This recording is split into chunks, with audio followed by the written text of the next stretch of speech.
Welcome back to Salam learning. അവീമിസ് ആണ്. പുതിയ ക്ലാസ്സിലേക്ക് എത്തുമ്പോൾ കുറേയധികം തീരുമാനങ്ങളും ആഗ്രഹങ്ങളും ഒക്കെ ആയിട്ടായിരിക്കും നിങ്ങൾ എത്തിയിട്ടുണ്ടാവുക. കാരണം ഫുൾ മാർക്ക് വാങ്ങണം, നന്നായിട്ട് പെർഫോം ചെയ്യണം, എക്സാംസിനൊക്കെ കിട്ടുമായിട്ട് അടിപൊളിയായിട്ട് പെർഫോം ചെയ്യണം എന്നുള്ള ആഗ്രഹം എല്ലാവർക്കും ഉണ്ടാവും അല്ലെ. അപ്പൊ നന്നായിട്ട് മാർക്ക് വാങ്ങണം അല്ലെങ്കിൽ പെർഫോം ചെയ്യണം എന്നുണ്ടെന്നുണ്ടെങ്കിൽ എന്താ നമ്മൾ ചെയ്യേണ്ടത്? നമ്മൾ പഠിക്കണം.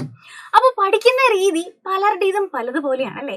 ചില മക്കള് കുറേ സമയങ്ങൾ 4-5 മണിക്കൂറുകളൊക്കെ ഒരു ദിവസം ഇരുന്ന് പഠിക്കും. ചിലരായിക്കോട്ടെ 1-2 മണിക്കൂറുകളേ പഠിക്കുള്ളൂ. അപ്പൊ നമ്മൾ എത്ര മണിക്കൂർ ഇരുന്ന് പഠിക്കുന്നു എന്നതിലല്ല, നമ്മൾ ആ സമയം പഠിക്കുന്ന സമയം എഫക്റ്റീവായിട്ട് എങ്ങനെ യൂട്ടിലൈസ് ചെയ്യുന്നു എന്നുള്ളതിലാണ് കാര്യം അല്ലെ. അപ്പൊ ഈ 1-2 മണിക്കൂർ പഠിക്കുന്നവര് എഫക്റ്റീവായിട്ട് ടൈം യൂട്ടിലൈസ് ചെയ്യുന്നുണ്ടെന്നുണ്ടെങ്കിൽ ആദ്യമേ കുത്തിയിരുന്ന മണിക്കൂറോളം പഠിക്കുന്നവരെക്കാട്ടിലും കൂടുതൽ ചിലപ്പോൾ റിസൾട്ട് ഉണ്ടാവുക ഏതാണ്? ഈ നേരത്തെ പറഞ്ഞവർക്കായിരിക്കും. അപ്പോൾ ഈ എഫക്റ്റീവായിട്ട് ടൈം യൂട്ടിലൈസ് ചെയ്യാൻ നമ്മൾ എന്താ ചെയ്യേണ്ടത്? അതിന് 1-2 പൊടിക്കൈകളുണ്ട്, ചില ട്രിക്സ് ഉണ്ട്. അതാണ് മിസ് ഇന്ന് പറഞ്ഞുതരാൻ പോകുന്നത്. അപ്പോൾ ഈ ഒരു വീഡിയോ നിങ്ങൾക്ക് യൂസ്ഫുൾ ആണ്. അതുകൊണ്ട് തന്നെ നിങ്ങൾ എന്ത് ചെയ്യുക, ആദ്യം തൊട്ട് അവസാനം വരെ സ്കിപ്പ് ചെയ്യാതെ കാണുക ആൻഡ് നിങ്ങളുടെ ഫ്രണ്ട്സിന് ഷെയർ ചെയ്ത് വെക്കുക. അപ്പോൾ ഫുൾ മാർക്ക് വാങ്ങാൻ വേണ്ടിയിട്ട് പഠിക്കുമ്പോൾ അല്ലെങ്കിൽ അങ്ങനെ കുറച്ച് ട്രിക്സ് നമ്മൾ യൂട്ടിലൈസ് ചെയ്യുമ്പോൾ അതിൽ നമ്പർ 1 എന്ന് മിസ് പറയുന്നത് എപ്പോഴും നമ്മൾ പഠിക്കുന്ന സിറ്റുവേഷൻസ് അല്ലെങ്കിൽ നമ്മൾ പഠിക്കുന്ന എൻവയോൺമെന്റ് ആണ്. നമ്മൾ എവിടെ നിന്നാണോ പഠിക്കുന്നത് ആ ഒരു സ്ഥലത്തിന് ഒത്തിരി ഇമ്പോർട്ടൻസ് ഉണ്ട്. കാരണം നമുക്കിപ്പോൾ അറിയാം, നമ്മളൊരു റെയിൽവേ സ്റ്റേഷനിൽ പോയാലും ബസ് സ്റ്റാൻഡിൽ പോയാലും സൂപ്പർ മാർക്കറ്റിൽ പോയാലും ഇവിടെയൊക്കെ എന്താണ്, നിറയെധികം ഡിസ്ട്രാക്ഷൻസ് ആണ് അല്ലെ, ഒത്തിരി സൗണ്ടും ബഹളവും ഒക്കെയാണ്. അപ്പൊ ഇതുപോലെ ഡിസ്ട്രാക്ഷൻസ് ഉള്ള ഒരു എൻവയോൺമെന്റിൽ നമുക്കിരുന്ന് പഠിക്കാൻ പറ്റുമോ? അല്ലെങ്കിൽ നമുക്ക് മനസ്സിലേക്ക് കയറോ? ഇല്ല അല്ലെ. അപ്പൊ എപ്പോഴും നമ്മൾ പഠിക്കുന്ന ആ ഒരു എൻവയോൺമെന്റ് എന്ന് പറയുന്നത് എങ്ങനെയുള്ളതായിരിക്കണം? വളരെ കാം ആൻഡ് ക്വയറ്റ് ആയിട്ടുള്ളതായിരിക്കണം. മാത്രമല്ല വൃത്തിയുള്ള ഒരു റൂം നമുക്ക് ഉണ്ടാവണം. സ്റ്റഡി റൂം ഉണ്ടാവണം എന്ന് നിർബന്ധമൊന്നുമില്ല.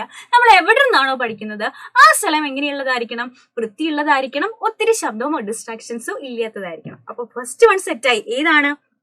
നമ്മൾ പഠിക്കുന്ന സ്ഥലം അല്ലെ. പഠിക്കുന്ന സ്ഥലം ചൂസ് ചെയ്യുമ്പോൾ മിസ് പറഞ്ഞതുപോലെ ഡിസ്ട്രാക്ഷൻസ് ഇല്ലാത്ത വൃത്തിയുള്ള ഒരു സ്ഥലം നമ്മൾ എന്ത് ചെയ്യുക, ചൂസ് ചെയ്യാൻ ശ്രദ്ധിക്കുക. അപ്പൊ ഫസ്റ്റിലത്തെ കാര്യം ഓക്കെ. സെക്കൻഡ് വൺ ആണ് സ്പേസിംഗ് എഫക്റ്റ്. എന്താണ് സ്പേസിംഗ് എഫക്റ്റ്? സിമ്പിൾ ആയിട്ട് മിസ് ഒരു എക്സാമ്പിൾ പറഞ്ഞുതരാം. അതായത് ഇതൊരു വലിയ ചാക്കരിയാണല്ലേ. ഈ ഒരു വലിയ ചാക്കരി പൊക്കിക്കൊണ്ട് പോയിട്ട് വേറൊരു സ്ഥലത്തേക്ക് വെക്കാൻ പറഞ്ഞാൽ നമുക്ക് ഒറ്റയടിക്ക് പൊക്കിക്കൊണ്ട് പോയി വെക്കാൻ പറ്റില്ല. അതിനുള്ള ശക്തി നമുക്ക് ഉണ്ടാവില്ല അല്ലെ. നമുക്ക് പൊക്കാൻ പറ്റുന്ന ഒരു വെയിറ്റ് ഉണ്ട്. എന്നാൽ ഈ അരിച്ചാക്ക് മൊത്തം നമുക്ക് ഇതാ പറഞ്ഞ സ്ഥലത്ത് എത്തിക്കാം. എങ്ങനെയാണ്? നമുക്ക് പറ്റുന്ന വെയിറ്റ് അല്ലെ, നമുക്ക് എത്രയാണോ പൊക്കാൻ പറ്റുന്നത് ആ വെയിറ്റ് കുറേശ്ശെയായിട്ട് എടുത്ത് നമുക്ക് പയ്യെ എന്ത് ചെയ്ത് വെക്കാം, അപ്പുറത്തേക്ക് അല്ലെ പറഞ്ഞ സ്ഥലത്തേക്ക് കൊണ്ടുവെക്കാൻ പറ്റും. ഇതുപോലെ തന്നെയാണ് നമ്മൾ പഠിക്കുന്ന കാര്യം. അതായത് നമുക്ക് കുറേ പഠിക്കാനുണ്ടെന്നുണ്ടെങ്കിൽ ഈ ചാക്ക് പൊക്കാൻ ശ്രമിച്ചതുപോലെ നമ്മൾ ഒറ്റയടിക്ക് അതെല്ലാം കൂടെ പഠിക്കാൻ ശ്രമിച്ചിട്ട് കാര്യമുണ്ടോ? ഇല്ല അല്ലെ. നമുക്ക് പൊങ്ങില്ല അല്ലെ, നമുക്ക് താങ്ങില്ല. പകരം നമ്മൾ എന്ത് ചെയ്യണം? നമ്മൾ പഠിക്കാനുള്ള കാര്യങ്ങൾ കുറേശ്ശെയായിട്ട് പ്രോപ്പർ ടൈം ഇന്റർവെൽ കൊടുത്ത് പഠിക്കുക. അതായത് നമ്മൾ ഒരു അരമണിക്കൂർ പഠിച്ചു കഴിഞ്ഞാൽ നമ്മൾ എന്ത് ചെയ്യുക, ഒരു 10 മിനിറ്റോ 15 മിനിറ്റോ റെസ്റ്റ് എടുക്കുക. അപ്പൊ നമ്മുടെ ബ്രെയിനൊക്കെ ഒന്ന് എന്താവും, റിഫ്രഷ് ആവും. എന്നിട്ട് നമ്മൾ എന്ത് ചെയ്യുക, അടുത്ത അരമണിക്കൂറോ 1 മണിക്കൂറോ പഠിക്കുക. ഇങ്ങനെ ടൈം ഗ്യാപ്പ് എടുത്ത് കൃത്യമായി ഇന്റർവെൽ എടുത്ത് റെസ്റ്റ് കൊടുത്ത് നമ്മൾ വേണം പഠിക്കാൻ. അല്ലാന്നുണ്ടെങ്കിൽ നേരത്തെ ഈ അരിച്ചാക്ക് ഒറ്റയ്ക്ക് പൊക്കാൻ നോക്കിയതുപോലെ എല്ലാം കൂടെ ഒറ്റയടിക്ക് പഠിക്കാൻ നോക്കിയിട്ട് യാതൊരു കാര്യമില്ല, ഒരു പ്രയോജനം ഉണ്ടാവില്ല. അപ്പോൾ ഒറ്റയടിക്ക് പഠിക്കാണ്ട് നമ്മൾ ഗ്യാപ്പ് കൊടുത്തിട്ട് പ്രോപ്പർ ആയിട്ടുള്ള ഇന്റർവെൽ എടുത്ത് കുറേശ്ശെയായിട്ട് പഠിക്കാൻ നോക്കുക. അതാണ് ഏറ്റവും എഫക്റ്റീവ്. അതിനെയാണ് നമ്മൾ എന്ത് പറയുന്നത്, സ്പേസിംഗ് എഫക്റ്റ് എന്ന് പറയുന്നത്. അപ്പോൾ രണ്ടാമത്തെ കാര്യം നമ്മൾ ഓക്കെ ആയി. എന്താണ് സ്പേസിംഗ് എഫക്റ്റ്? പിന്നെ ചില മക്കളെ ചോദിക്കാറുള്ളൊരു സംശയമാണ്, മിസ്സേ ഞങ്ങൾ രാവിലെ എണീറ്റാണോ പഠിക്കേണ്ടത്, രാത്രിയിലാണോ പഠിക്കേണ്ടത്, ഏതാണ് പഠിക്കാൻ ബെസ്റ്റ് ടൈം എന്നൊക്കെ. മിസ്സിനോട് ചോദിച്ചാൽ മിസ് പറയാം എന്താണെന്നറിയോ, നിങ്ങളുടെ സൗകര്യം ഏതാണോ അതുപോലെ പഠിക്കുക. ചില മക്കൾക്ക് രാത്രി പഠിക്കാനായിട്ടായിരിക്കും ഇഷ്ടം, ചിലർക്ക് രാവിലെ എണീറ്റ് പഠിക്കാനായിട്ടായിരിക്കും ഇഷ്ടം. അപ്പൊ ഏതായാലും നിങ്ങൾ സ്ഥിരമായി വൈകുന്നേരം പഠിക്കുന്ന കുട്ടികളാണെന്നുണ്ടെങ്കിൽ എന്നും വൈകുന്നേരം തന്നെ പഠിക്കാൻ ശ്രമിക്കുക. കാരണം ആ ഒരു ടൈം ആകുമ്പോഴേക്കും നമ്മുടെ ബ്രെയിൻ പ്രിപ്പയർഡ് ആവും നമുക്ക് പഠിക്കാനായിട്ട്. അപ്പൊ ഇന്ന് ഞാൻ വൈകുന്നേരം പഠിച്ചു, നാളെ ഞാൻ വൈകുന്നേരം പഠിച്ചില്ല, അതിന്റെ പിറ്റേന്ന് ഞാൻ വെളുപ്പിനെ പഠിച്ചു, അങ്ങനെ ചെയ്യാതിരിക്കുക. നിങ്ങൾ വൈകുന്നേരമാണ് പഠിക്കുന്നതെന്നുണ്ടെങ്കിൽ, അതാണ് നിങ്ങൾക്ക് സൗകര്യം എന്നുണ്ടെന്നുണ്ടെങ്കിൽ എല്ലാ ദിവസവും നിങ്ങൾ ആ ഒരു സമയം കറക്റ്റായിട്ട് മാറ്റി. ആ ഒരു ടൈമിലേക്ക് നമ്മുടെ ബ്രെയിൻ എന്ത് ചെയ്യും, സെറ്റ് ചെയ്യപ്പെടുകയാണ്. അപ്പൊ ആ ഒരു ടൈമിൽ നമ്മൾ എന്നും പഠിക്കുമ്പോൾ നമുക്ക് എന്ത് ചെയ്യും, കുറച്ചും കൂടെ സൗകര്യമാണ്. ഇനി രാവിലെ പഠിക്കാനാണ് നിങ്ങൾക്ക് സൗകര്യം എന്നുണ്ടെങ്കിൽ എപ്പോഴും രാവിലെ കൃത്യമായിട്ട് പഠിക്കാൻ ശ്രമിക്കുക. അപ്പൊ നിങ്ങളുടെ സൗകര്യം പോലെ വൈകുന്നേരം ആണെങ്കിലും രാവിലെ ആണെന്നുണ്ടെങ്കിലും കറക്റ്റ് ടൈം മാറ്റി വെച്ച് ആ സമയം പഠിക്കാൻ യൂട്ടിലൈസ് ചെയ്യുക. മാത്രമല്ല അതിൽ ഇമ്പോർട്ടന്റ് ആയിട്ടുള്ള ഒരു കാര്യമാണ് 8 hours സ്ലീപ്പ്. നമ്മൾ എത്ര ഉറക്കളിച്ച് കുത്തിയിരുന്ന് പഠിച്ചിട്ടും യാതൊരു കാര്യമില്ല. 8 മണിക്കൂർ നമ്മൾ ഉറങ്ങണം. ആ സമയം നമ്മൾ എന്ത് ചെയ്യുക, ഉറക്കത്തിന്റെ സമയത്ത് നമ്മൾ ഉറക്കം മാറ്റി വെച്ച് പഠിക്കാൻ ശ്രമിക്കാതിരിക്കുക. അപ്പൊ മൂന്നാമത്തെ കാര്യം സെറ്റായി. ഇനി നമ്മൾ ശ്രദ്ധിക്കേണ്ട 4ാമത്തെ കാര്യമാണ് ഷോർട്ട് നോട്ട്.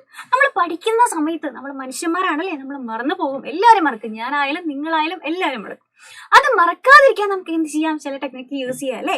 നമ്മൾ പഠിക്കുന്ന കാര്യം എന്താണോ അതിനെ പറ്റിയിട്ട് ഇമ്പോർട്ടൻ്റ് ആയിട്ടുള്ള ഹെഡിങ്സോ അല്ലെങ്കിൽ നിങ്ങൾ ഓർക്കുന്ന ക്ലൂസോ ഒക്കെ എന്ത് ചെയ്യുക, ഷോർട്ട് നോട്ടുകളായിട്ട് പ്രിപ്പയർ ചെയ്യുക. ഷോർട്ട് നോട്ട് പ്രിപ്പയർ ചെയ്യുമ്പോൾ നിങ്ങൾക്ക് അട്രാക്റ്റീവ് ആകാനായിട്ട് കളർ പെൻസിൽസോ കളർ പെൻസോ ഒക്കെ യൂസ് ചെയ്തിട്ട് ബോക്സ് ഒക്കെ വരച്ചിട്ട് നമുക്ക് എന്ത് ചെയ്യാം, നമുക്ക് അട്രാക്റ്റീവ് ആയിട്ടുള്ള രീതിയിൽ ഷോർട്ട് നോട്ട് പ്രിപ്പയർ ചെയ്യാം. പിന്നീട് നമ്മൾ റിവൈസ് ചെയ്യുന്ന സമയത്ത് ഈ ഷോർട്ട് നോട്ട് എടുത്ത് വായിക്കുമ്പോൾ തന്നെ നമുക്ക് ഈസിലി നമ്മൾ പഠിച്ച ആ ടോപ്പിക്സ് റീകോൾ ചെയ്യാൻ പറ്റും.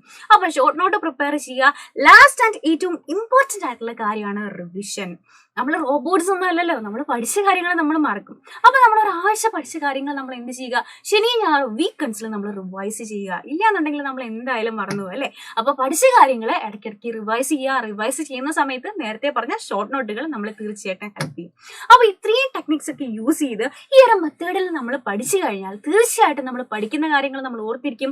ഇംഗ്ലീഷ് എന്ന് പറയുന്ന ഒരു സബ്ജക്റ്റ് മാത്രമല്ല, എല്ലാ സബ്ജക്ട്സും ഇതുപോലെ തന്നെയാണ്. അപ്പൊ പ്രോപ്പറായിട്ട് അന്നന്ന് വരുന്ന കാര്യങ്ങൾ ഇപ്പോഴേ പഠിച്ചു തുടങ്ങിയാൽ എക്സാമിന്റെ സമയത്ത് എല്ലാം കൂടെ കൂട്ടം കൂടിയിരുന്ന് പഠിക്കേണ്ട ആവശ്യമില്ല. കൃത്യമായി സിസ്റ്റമാറ്റിക് ആയിട്ടുള്ള ഓർഡറിൽ നമുക്ക് പോകാൻ പറ്റും. അപ്പൊ ഈ ടെക്നിക്സ് ഒക്കെ നിങ്ങൾ യൂസ് ചെയ്യുക. ഇത് നിങ്ങൾക്ക് ഇഷ്ടപ്പെട്ടു എന്നുണ്ടെങ്കിൽ തീർച്ചയായിട്ടും നിങ്ങളുടെ ഫ്രണ്ട്സിനെ ഫോളോ ചെയ്യുക. ആൻഡ് താഴെ കമന്റ് ബോക്സിൽ കമന്റ് ചെയ്യുക കേട്ടോ. അപ്പൊ ഇതുപോലെയുള്ള യൂസ്ഫുൾ വീഡിയോസ് ആയിട്ട് നമുക്ക് ഇനിയും കാണാം. അതുവരെ bye bye and take care.